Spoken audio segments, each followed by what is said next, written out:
Planning a wedding comes with timelines, trends, expectations, and a whole lot that couples never see coming. We're two wedding planners pulling back the curtain on what really happens behind I Do. Each week on Behind I Do, we bring you real talk about real weddings, timelines, trends, the wins, and the what ifs. From the smooth as silk celebrations to the did that actually just happen moments, we're sharing the stories, lessons, and insider knowledge that help couples plan with confidence and maybe even laugh along the way. Whether you're a bride, groom, vendor, or wedding lover at heart, this is your backstage pass to the world of weddings, told candidly, graciously, and with the expertise only seasoned planners can offer. Grab your coffee, your planning binder, and your confetti, and join us behind I Do. Episode 11, don't ghost your vendors. The etiquette no one talks about. Vendor ghosting. Right, here we go, which I did just, and it somehow came up to do a little tidbit on Instagram about this because we kind of had an issue with the inquiry, but ghosting your vendors is like a huge thing that I think happens in the wedding industry. And it's like, I mean, I think it happens in any industry, probably. I mean, I'm sure. Yeah, any service-based industry. I'm sure I've ghosted somebody in something. But this kind of piggybacks a little on when we were talking before about only inquiring with like 3 vendors at a time. So what is ghosting, I guess? And so it's basically when you inquire with a bunch of vendors, you potentially could get proposals for them, or they then like follow up and then you just like never respond, is essentially what ghosting is. Ghosting is. Yeah. So like we get that a lot. I mean, not a lot, but I would say a couple, you know, every other month or whatever that like inquire with us. I reach out to like schedule a call and then it's just like crickets. They just like never respond. So it's kind of frustrating.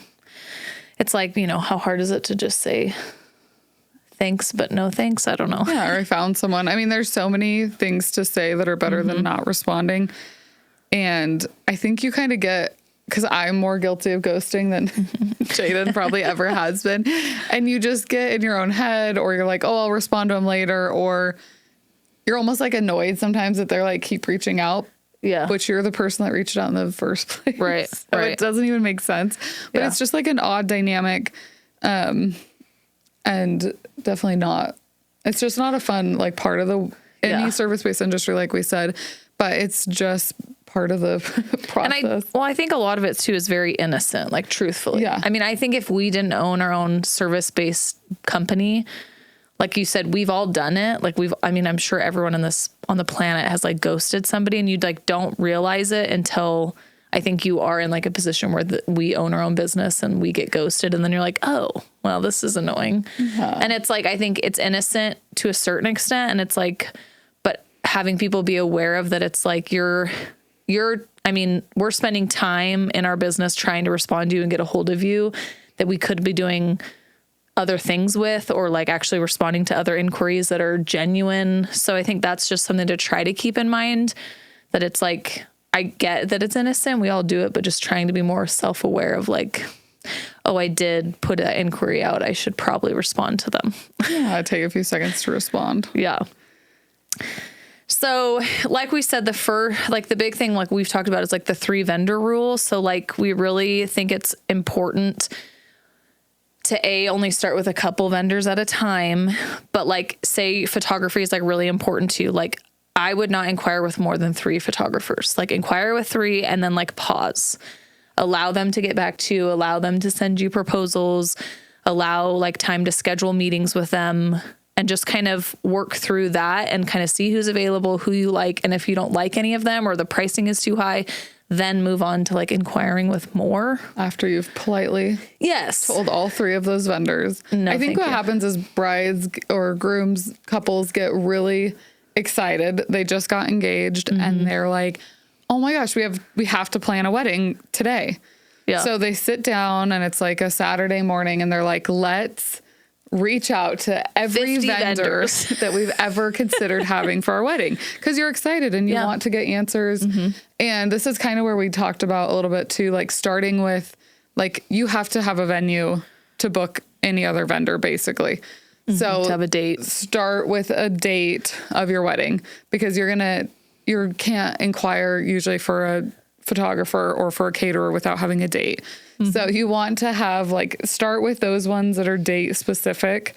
And then once you have that information locked down, like plan to book maybe a vendor a week, or like sometimes we even do 2 vendors in a month if we're helping plan some, depending on how far out you are.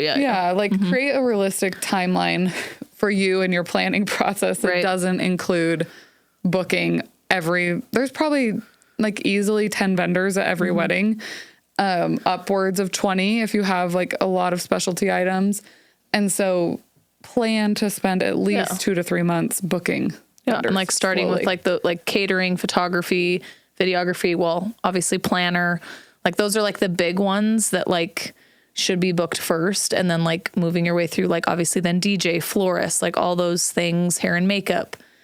But yeah, I mean, starting with some of the, especially the bigger ticket items, we've talked about that, especially when you're thinking about your budget, like starting with like Allie said, like the venue, which is usually the most expensive. Catering is usually a big chunk of your, just starting with that. And then you have a better idea or realistic idea of what you have left in your budget. And how to allocate. Yeah. And same with planner. Need like to save money versus where you guys can splurge.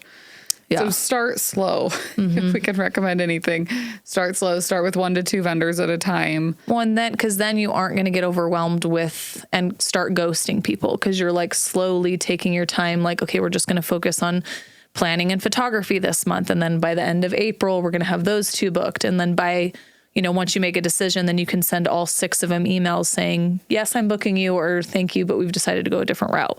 And then the next month you can move on to the next ones. And it helps you too, if you're just comparing, say, floral quotes for the week or for the month, it's so much easier to be like, this really is a better deal, or I'm getting more of what I want with this than when you have like a venue and a florist and a photographer and all these quotes like circulating in your head. It's hard to You're process. Like, wait, who included a second shooter? Who didn't? Like, was rehearsal dinner coverage included? So you also, I think, start to get like really self-confused when you're comparing too many people at once. So that's another reason to just stick with your 3, get that person booked. Move and forward. I mean, with that, because then it allows you to actually spend real time looking through each of them, understanding it, and then responding. Because I think another thing that people don't think about, it's like, oh, I inquired, like I'm not really taking a lot of time from them. And it's like, well, if you think about like a florist, for example, when they send you a proposal, it's not just like, it's not everyone is the same. Like they have to spend time creating a mood board, like getting all these things, pricing, like, are you having a seating chart, like all this stuff. So they take a lot of time to like put it together. Like hours. Yeah. So it's like really making sure you're being respectful of them, of like really taking the time to just focus on florals that week and like figure out who you really like and which route you want to go. Because when you ghost all vendors, it's not good. But florists, I know for sure, spend probably the most time on custom proposals. So I just think, like Allie's saying, if you're just focusing on just florals or florals and a DJ, like it allows you to kind of really give that the time that it deserves to make a decision. Yeah, and have those follow-up calls and really look at things. I think too, what happens when people are getting stressed about not booking vendors or they have too many inquiries, they literally look at the dollar sign and they're like, oh, that's the cheapest DJ. And it's like, well, he was the cheapest in his quote, but like he doesn't include a dance floor or a second setup for the ceremony because they're in 2 different locations. So even though you thought that was the cheapest quote, it actually wasn't, because it didn't include what DJ D needed and gave you everything that you wanted, but you didn't have the time to look through it. And now you've moved forward with DJ A, and like it's not a real quote because now you're adding on all these additional services. So I think that's where couples get caught up and just the price. And just the price alone, and start like making panic decisions based on that. Exactly. And I think florist is a big one too, is like, I had many conversations last week with some of my full plans about floral quotes, because I think you have this grandiose idea of like, this is what I want my wedding to look like. And you send all these inspo pictures to a florist. And so they're going to send back like, okay, well, realistically, if you want all of this, it's going to cost you $10,000. And then couples are like, oh my God, I can't.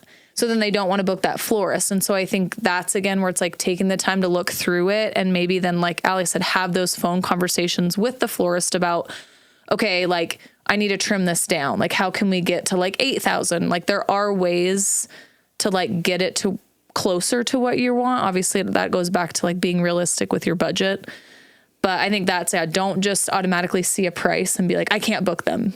Yeah, they're too expensive. In that area. Granted, for example, like planning, like ours is pretty like hard and fast. I mean, like we're not outsourcing like flowers that differentiate our pricing.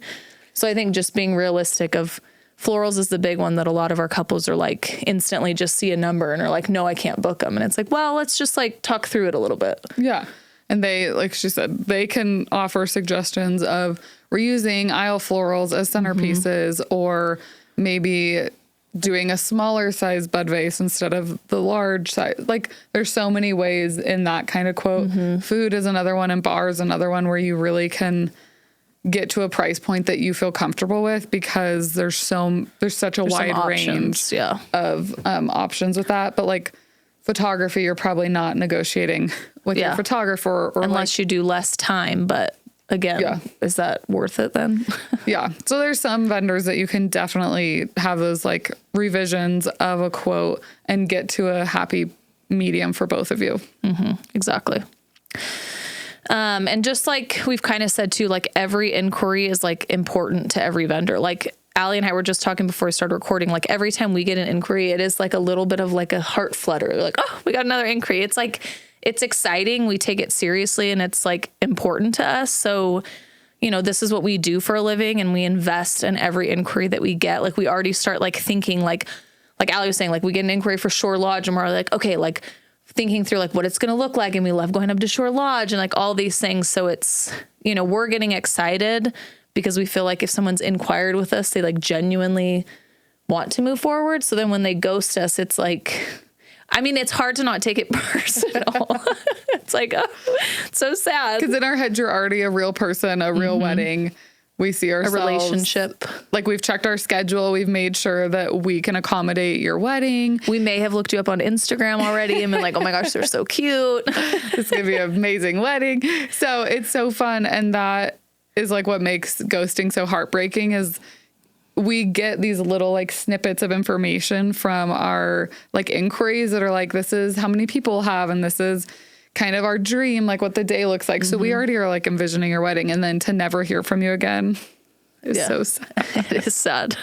It's depressing. Yes. And I think with this too, it's not necessarily ghosting, but sometimes it is. Even sometimes we get as far as like couples do book an inquiry, but then they're like, well, we can't afford you. And I think that's like a big thing in my mind. When we get an inquiry, I've assumed that you've already looked at our pricing, because to fill out an inquiry form, it's on our website, which so is our pricing. And I know not every vendor like has their pricing listed, but we do. And so I think that's like a big thing I wish couples would take. And again, if you're only inquiring with 1 to 2 vendor at a time, you have more time to like actually do your research and look into it. But like checking our website, do they have their pricing listed? Like what is included in their packages? Like really kind of doing your research before inquiring, because in a way, ghosting is frustrating, but it's also as equally frustrating when we book an inquiry call with a couple and they're like, oh, I can't afford you. At the very end, after you've spent like an hour talking and dreaming about this wedding. Yes, sending the contract, doing all the things. I thought you'd be way cheaper or something like that. And you're like, oh, that's such a bummer. And it's like, it's just wasteful on both everyone's end for time and getting hopes up and all of that it's like totally could have been avoided. Yes. And even websites that don't have pricing, sometimes we'll do like a minimum investment, as like a lot of photographers call it that. Yeah. So usually you can at least kind of get a feel for it. And I think it's a totally fair question. Like when you do inquire with someone, if they don't have their pricing, I, as a bride, would be like, hey, can you send me your pricing before I take up an hour of your time week to even talk about this? And I want to make sure you're a possibility. Like in our budget. Yeah. I think we believe in pricing transparency like so much 100%. because it's just not in our minds fair to like get to know someone and fall in love with someone's work or personality and then realize that it's like literally not an option. Right. Yeah. And we totally understand that like there's a lot of budgets out there to work with. So we always want to make sure that it's like super clear. So it's a good like first step. Yeah. And I think too, which just might be a little bit of a tangent, but sometimes as far as ours go, I feel like we will get people that like saw our website, but then they fill out an inquiry, they book a call with us, and then they're like, well, do you do anything less? And I think we kind of briefly talked about with like photographers, and you're like, oh, can you do something cheaper? And I don't know. I just, in a way, I'm like, I don't know if it's like disrespectful to ask, but it's just like, if we could do something cheaper, it would be on our website.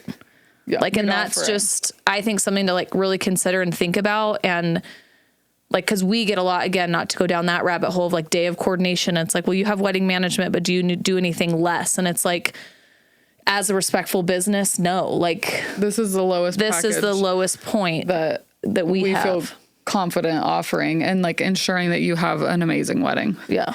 And if we wanted to give you a half like done job, we would have that package. So I think just again, like really doing your research and looking at each vendor and looking at their website and having a better understanding of what they offer, especially in the planning world. Like I literally have, I mean, get so many inquiries all the time. Like I just need a day of coordinator, and every time it just like, whoa. But it's like, again, you don't know what you don't know, but that's where I think it comes back to like picking 3 coordinators or planners, looking at their website, like trying to get a better understanding of how they run their business and what they do. And I know it can be confusing, but that's where I also think it's important to like still meet with at least 3 coordinators and have a phone conversation with them and like understanding like what they do, what they provide. Cause again, like our pricing is higher than a lot of other coordinators around here. And so it's like, but what comes with that is a lot more. And so I think that sometimes having that conversation instead of having the sticker shock of, oh, Capital Occasions base is $3,500, like I can't afford it. And then this girl's only $1,000. And it's like, sure, she is significantly cheaper, but like having a phone conversation with what she includes and a phone conversation of us of what we include, I mean, you're going to see the value of like, yeah, why there's a price difference. Right. So I just think that's important. And then you can decide what's important to you and how you want to spend your money. Yeah. So anyway, not to go more down that rabbit hole, but so yeah. Another thing too that we have seen happen more this year than usual, and it seems to happen on and off as the wedding kind of seasons ebb and flow with how far in advance you need to book your vendors. But one of the problems that we see with over inquiring and then ghosting is that vendors get booked really quickly. Yeah. And there's key dates. This year would be 6/27 and October 3rd, 9/5 and October 3rd.